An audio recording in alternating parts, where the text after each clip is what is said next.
وہ مل کر رہے گا. جتنی دولت اللہ نے لکھی ہے وہ مل کر رہے گی، وہ ملے گی. ہم جو کچھ بھی کر لیں، ساری دنیا جمع ہو جائے، ہماری کل دولت سے وہ جو اللہ نے لکھی ہے اس میں سے ایک پینی، ایک پاؤنڈ، ایک یورو، ایک درہم، ایک دینار، ایک روپیہ بھی نہیں نکال سکتے. جو لکھا ہے مل کر رہے گا. اور اگر ساری دنیا ہماری ساتھی بن جائے، ہماری معاون بن جائے، سارے مالدار لوگ ہماری مدد کرنا شروع کر دیں، تو جو اللہ نے لکھا ہے اس میں ایک پینی کا اضافہ نہیں کر سکتے.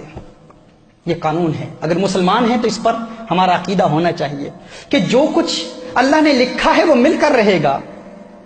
اگر آپ آج غریب ہیں تو مت سمجھیے کہ آپ اس لیے غریب ہیں کیونکہ آپ زندگی میں کوئی ایسا بڑا کام نہیں کر پائے، اپنا اہل تھے اس لیے غریب ہیں. نہ، آپ غریب ہیں کیونکہ جتنا آپ کے لیے اللہ نے لکھا ہے وہی ملنا تھا. اگر کوئی ملٹی ملینئر ہے اور سمجھتا ہے کہ میں اپنی فہم اور فراست، ادراک اور شعور اور اپنے مناسب فیصلوں کی بنیاد پر میں ملینئر بن چکا ہوں، نہ، تو ملینئر ہے. اگر تو مالدار ہے تو اس لیے نہیں ہے کیونکہ تو اپنی محنت کی وجہ سے مالدار بنا ہے. تو مالدار ہے تو اس لیے ہے کیونکہ جو کچھ اللہ نے لکھا ہے وہ تجھے ملنا تھا. یہ اسلام کا قانون ہے، یہ اسلام کا اصول ہے. اگر مسلمان ہے تو اس کو تسلیم کرنا ہوگا. اگر ہم مالدار ہیں تو اس لیے ہیں کیونکہ اللہ نے تقدیر میں لکھا ہے. اب جو لکھا ہے وہ تو مل کر رہے گا نا، اس سے تو ہمیں کوئی محروم نہیں رکھ سکتا. تو پھر پریشانی کس چیز کی؟ پھر پریشان کیوں ہوتے ہیں؟ اب یہاں سوال پیدا ہوتا ہے، نیچرلی ایک سوال پیدا ہوتا ہے، ذہن میں ایک سوال آتا ہے کہ ٹھیک ہے اگر ایسی بات ہے تو پھر ہم کام کیوں کرتے ہیں؟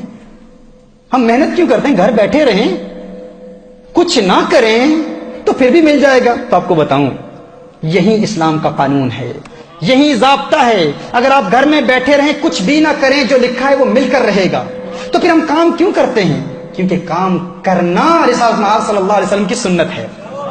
محنت کرنا، اور محنت کے ذریعے وہ جو اللہ نے لکھا ہے وہ تو ملے گا، لیکن محنت کے ذریعے اس کے حصول کے لیے حلال روزگار کمانے کے لیے کوشش کرنا، یہ کوشش میرے آقا کی سنت ہے، یہ عبادت ہے، اس پر ثواب ملتا ہے. ہم اس لیے کام نہیں کرتے کیونکہ جو اللہ نے لکھا ہے اس پر اضافہ ہوگا، نہ، یہ قانون نہیں ہے. ہم کام کیوں کرتے ہیں؟ کیونکہ کام کرنا سنت ہے، یہ عبادت ہے. حلال روزگار کی تلاش عبادت ہے. ہم عبادت کر رہے ہیں، اللہ کی عبادت کر رہے ہیں، اس لیے کام نہیں کرتے کہ وہ جو اللہ نے لکھا ہے وہ بڑھ جائے گا، وہ بڑھے گا نہیں. وہ جو لکھا ہے وہ مل کر رہے گا.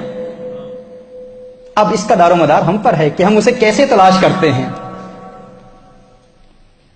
حلال ذریعوں سے تلاش کرتے ہیں یا حرام کے ذریعے تلاش کرتے ہیں؟ وہ تو ملے گا، الٹیمیٹلی وہ ملے گا جو اللہ نے لکھا ہے ہمارے لیے. تو جو ملے گا اس کے لیے پھر ہم گناہ کیوں کریں؟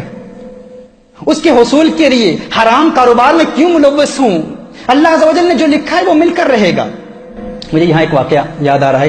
آج سے 4-5 سال قبل تقریباً ہمارے نیوٹن روڈ مرکز میں، ہمارے پرانے مرکز میں ایک صاحب میرے پاس آئے، ہماری محفل میں آئے. وہ کہتے ہیں کہ تنگ دستی ہے، بڑی پریشانیاں ہیں، میں چاہتا ہوں کوئی کاروبار مل جائے، روزگار کے لیے دعا کیجیے. کچھ محافل میں آنا جانا رہا، اللہ عز و جل نے کرم کیا، انہیں کام مل گیا.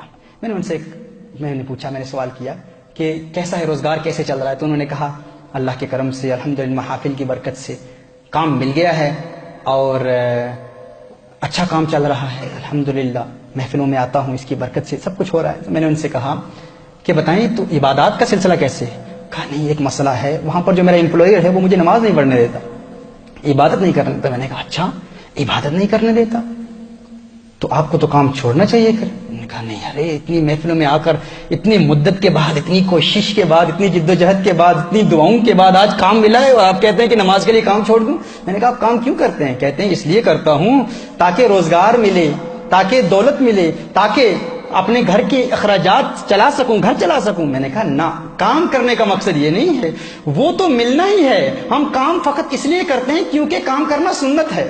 وہ جو اللہ نے لکھا ہے وہ تو مل کر رہے گا. اور قانون کیا ہے؟ اصول یہ ہے کہ اگر کوئی سنت آپ کو فرض سے محروم کر دے تو آپ اس سنت کو چھوڑ دیں، فرض پر عمل کریں. اب کام کرنا سنت ہے، نماز پڑھنا فرض ہے. دیکھیے، آپ مثال کے طور پر عصر کی نماز شروع ہوتی ہے 5 to 3 سمجھ لیں مثال کے طور پر، اور آپ نے ظہر کی نماز ادا نہیں کی،